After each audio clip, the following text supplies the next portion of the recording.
पवित्र वेदों के विचारों की परिपक्वता उपनिषदों के माध्यम से ही होती है। जीव और ब्रह्म एक ही है, अनेक नहीं है। जीव और ब्रह्म अर्थात चेतन अनेकता में विभक्त हो करके भी, कण कण में विभक्त हो करके भी वह एक ही सत्ता है। इस बात को जानना अति आवश्यक है।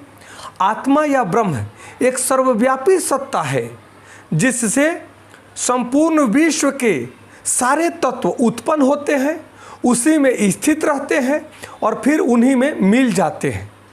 बृहदारण्यक उपनिषद के 1:4:1 में कहा गया है कि आत्मा एव इदमम अग्रे आसीत्, अर्थात सबसे पहले आत्मा ही था।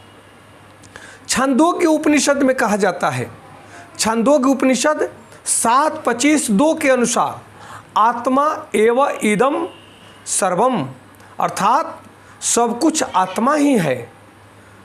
फिर बृहदारण्यक उपनिषद में कहा जाता है 2:5-19 में कहा गया है कि अयम आत्मा ब्रह्म, अर्थात यह आत्मा ही ब्रह्म है।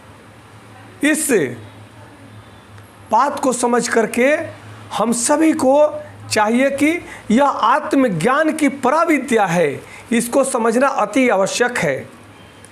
अन्य सभी विद्याएं अपरा अर्थात निम्न कोटि की है।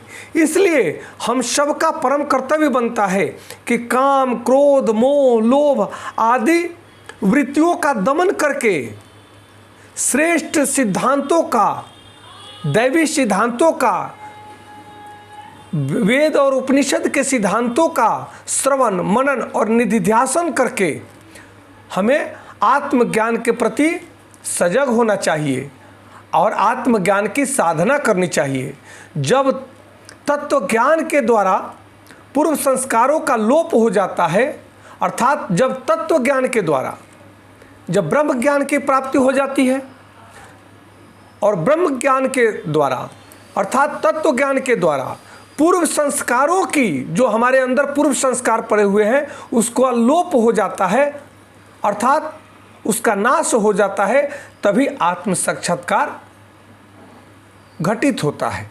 तभी हमारे अंदर आत्म साक्षात्कार की अनुभूति जागृत हो पाएगी। इस बात को समझना हम सबको बहुत आवश्यक है। जो व्यक्ति ब्रह्म ज्ञान को जानने लगता है, जो व्यक्ति तत्व ज्ञान को समझता है, वही ब्रह्म ज्ञानी है और वह ब्रह्म स्वरूप ही हो जाता है। नमस्कार, धन्यवाद। जय श्री कृष्ण।